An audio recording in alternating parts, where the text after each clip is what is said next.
ফ্যাসিবাদী রাষ্ট্র পরিচালনার যে মানে অপকৌশল ছিল এবং এই 18 বছরের যে মানুষের মনে যে ক্ষোভ দানা বেঁধে উঠেছিল তার কারণেই আপনার গণ অভ্যুত্থানটা হয়। এই গণ অভ্যুত্থানের তাৎপর্য, তার গভীরতা, তার ব্যাপকতা বিশ্লেষণ করে এবং গণ অভ্যুত্থানের মূল কারণের যে তাৎপর্যটা নিয়ে এখানে একটা জুলাই জাদুঘর, স্মৃতি জাদুঘর আমরা এখানে মানে অন্তর্বর্তীকালীন সরকারের সময় প্রতিষ্ঠিত হয়,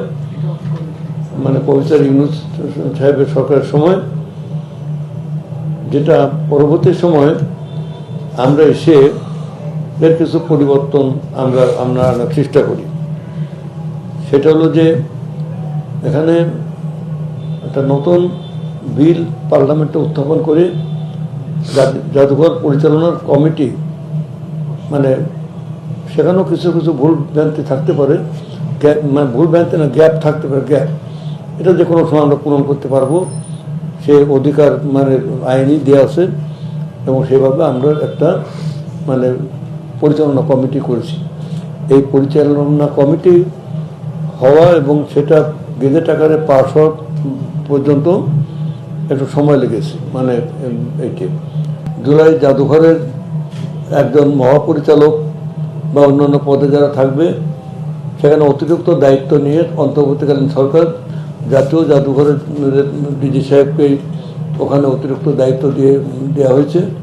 উনি সেভাবে চালিয়ে যাচ্ছেন এবং সেখানে আমাদের অন্য কোনো জনবল নিয়োগ ছিল না। আমরা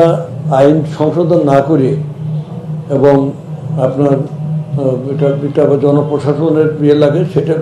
অনুমতি লাগে, সেটা সাপেক্ষে আমাদের কিছু সময় মানে আমরা এসেছি তো 4 মাস 4.5 মাস সময় কিছু মানে ব্যয় হয়েছে। এরপরে আরেকটা জিনিস হলো যে এখানে আপনার কিছু নির্মাণ কাজ, সেই নির্মাণ কাজও আমরা মানে শুরু হয়েছে, সম্পন্ন হওয়ার পথে ইতিমধ্যে আমাদের নতুন পরিচালনা কমিটি গঠিত হয়েছে, পর্ষদ, পরিচালনা পর্ষদ গঠিত হয়েছে। সেই পরিচালনা পর্ষদ মানে প্রথম মিটিং আগামী 2-1 দিনের মধ্যে আমরা মিটিং করে আমাদের ওই যে জনবল নিয়োগের যে বিষয়টা সেটা আমরা চূড়ান্ত করব। তো এই সব কারণে তারপরে মাননীয় প্রধানমন্ত্রীর অনুমতি সাপেক্ষে, তার অনুমতি নিয়ে